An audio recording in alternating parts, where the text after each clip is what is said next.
என்ன செய்ய போகிறோன்னா சாம்பார் பொடி எப்படி செய்யலான்னு பார்க்கலாம். இதுக்கு செய்ய தேவையான பொருட்கள் என்னென்னா 10 போல் வரமிளகாய் எடுத்திருக்கேன், 4 டேபிள் ஸ்பூன் வரமல்லி எடுத்திருக்கேன், 1 டேபிள் ஸ்பூன் உளுத்தம்பருப்பு, 1 டேபிள் ஸ்பூன் கடலைப்பருப்பு, 1/4 டீஸ்பூன் வெந்தயம், 1 டேபிள் ஸ்பூன் அளவுக்கு மிளகு,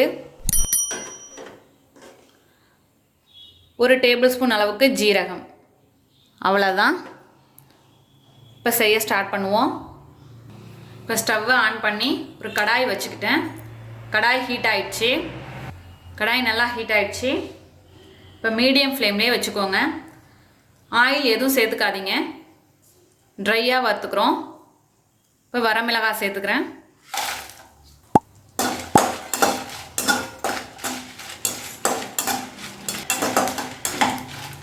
நல்லா வறுத்துக்கோங்க. இப்போ நல்லா வதங்கிடுச்சு. அதை ஒரு பிளேட்டில் எடுத்துக்கலாம்.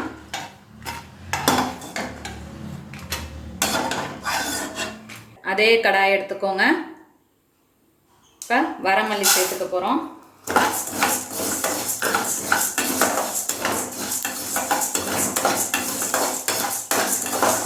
நல்லா வறுத்துப்போம்.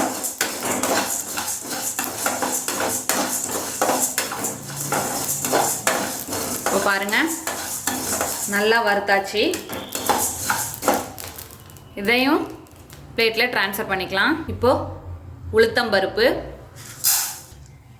அதோட கடலைப்பருப்பு,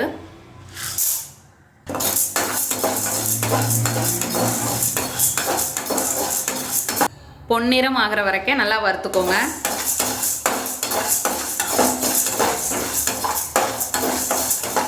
இப்போ நல்லா வறுத்தாச்சு. இதையும் பிளேட்டில் ட்ரான்ஸ்ஃபர் பண்ணிக்கலாம். இப்போ அதே கடாயில் மிளகு சேர்த்துக்க போகிறோம், சீரகம்,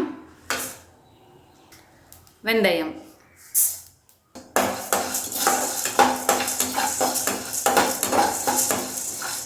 நல்லா வெடிக்கிற வரைக்கும் வறுத்துக்கோங்க.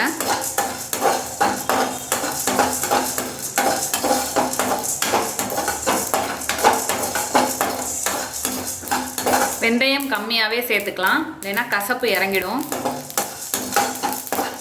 இப்போ நல்லா வறுத்தாச்சு. இப்போ ஸ்டவ்வை ஆஃப் பண்ணிடலாம்.